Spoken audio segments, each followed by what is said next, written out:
We're joined in the media center by Pro Stock Motorcycle #1 qualifier Andrew Hines, who raced a 6.784 at 196.22 miles per hour for your second #1 qualifier of the season and 37th of your career.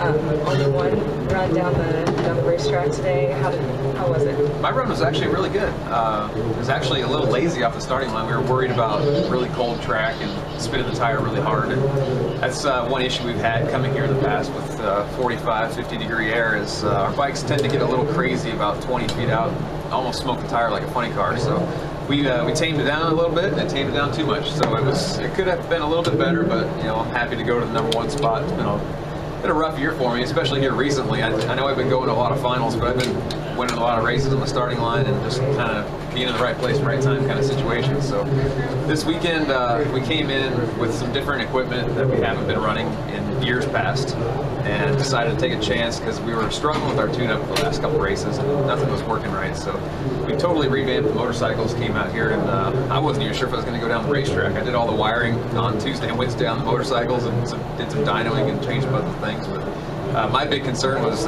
no spitting and sputtering going down the track. So it made two nice clean runs. I was lucky enough to go 678 and picked up right where I left off last year in the final round. I went 79. So came back to this track and luckily everything's working right.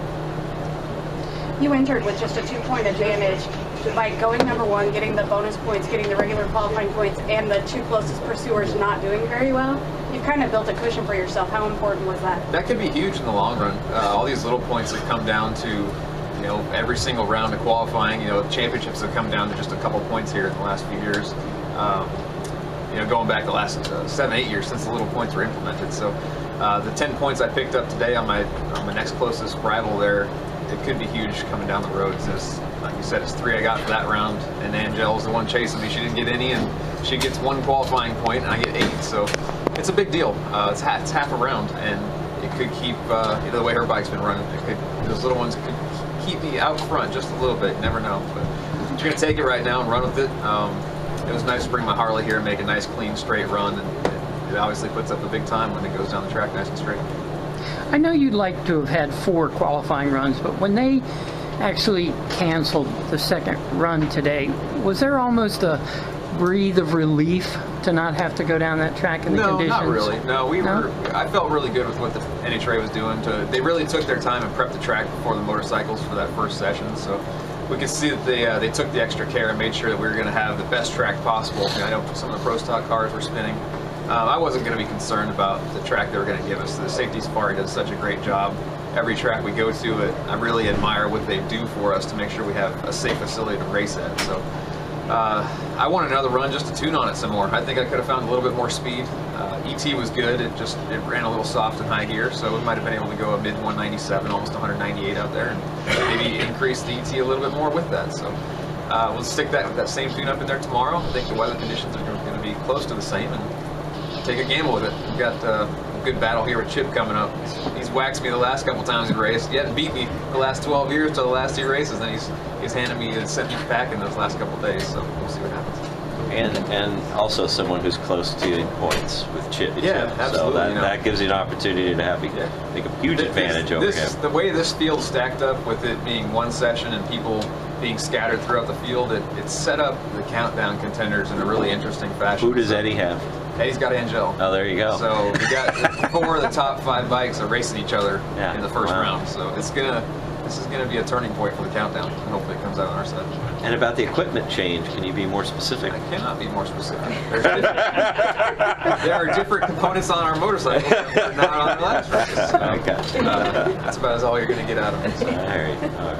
With the strange weather, and it's going to be like that tomorrow. Tomorrow is going to be a big tuners battle going on.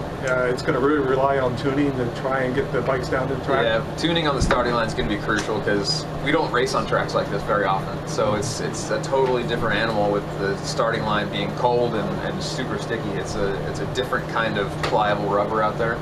So you have to bring a totally different mindset into it, and after that it's all down to a rider's game, how you can battle racing through the cold weather. I myself am more of a hot weather racer. I love when sweat's pouring down my face when I'm staging. I gotta wipe the sweat out of my eyes. I've never been one for racing in the cold, so I've had some success here. Hopefully I can learn off that and continue on that path. Doesn't the fact that this is later in the year and the weather and everything kind of add that extra challenge, though, to the countdown? It does. It's something totally different. You know, if we move this race into August like it used to be, it would be just another race and we'd all have notes for it. It wouldn't be a big deal. But this throws a different wrench into it. And obviously when NHRA rolls to town, it's the next heavy rain area, and we see that we get water on the track. So I was telling my guys, we were driving in from the hotel yesterday morning, and I felt like we were driving down this road more when it's wet than it ever is dry. So I guess we're in town with the races.